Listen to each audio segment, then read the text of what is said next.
and people who do that frequently will then again have a higher risk of infection to the cornea, or the cornea itself can become unhealthy or even be distorted.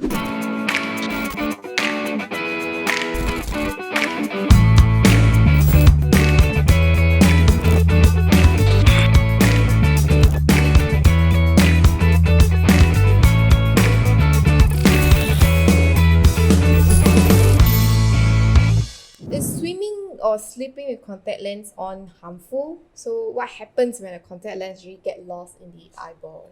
Well, I think there are two parts to that question. Let's first talk about, I assume you meant swimming with contact lenses and sleeping with contact lenses. Well, that's usually something you should really try to avoid to do.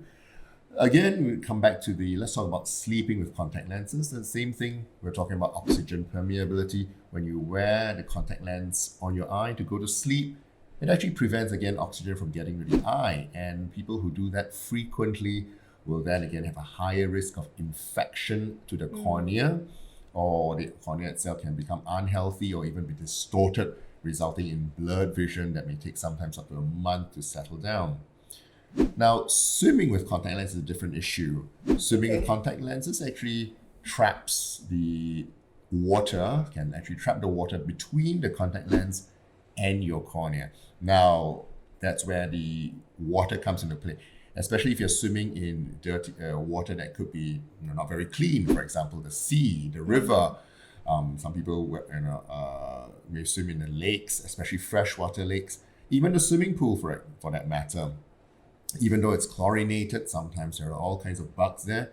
Again, you're more prone to infection. One of the most serious infections that we have seen actually occurs when people swim in freshwater lakes and rivers. It's about this bug called, it's a parasite, to be honest. It's called amoeba or acanthamoeba keratitis. That one is really, really severe. Patients would have extreme pain, and recovery takes a very long process, and sometimes it ends up in scarring of the eye and blindness, for that matter. Okay. Yes, and the last question, will does contact lens ever get lost in the eye? Well, the answer to the question is it actually never gets lost in the eye. Yes. Between the front of the eye and the back of the eye, there's actually a layer of covering.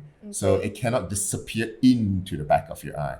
Yes, you may get fragmented or torn, and it can be trapped underneath the eyelids. But if you see the eye doctor, they will always be able to fish it out and pick it out, even though you may not be able to see it visibly. Yeah, so they never really get lost. Okay, because I do experience that before. Like, I think the contact lens actually went most likely either out of alignment, or sometimes when you take it out, it can get torn, and little pieces, the smaller fragments, can get trapped far beneath the eyelid. So that's when I need to see you, right? Yeah, well, yes. Okay. So, and then, back to the swimming questions, right? So what is your recommendations for people that, has a degree and needs to go for water sports? Well, if the power is not high, of course you can choose not to wear glasses. But if you have to wear, you need corrective glasses to see clearly, then obviously powered goggles, would probably be the best solution. Okay.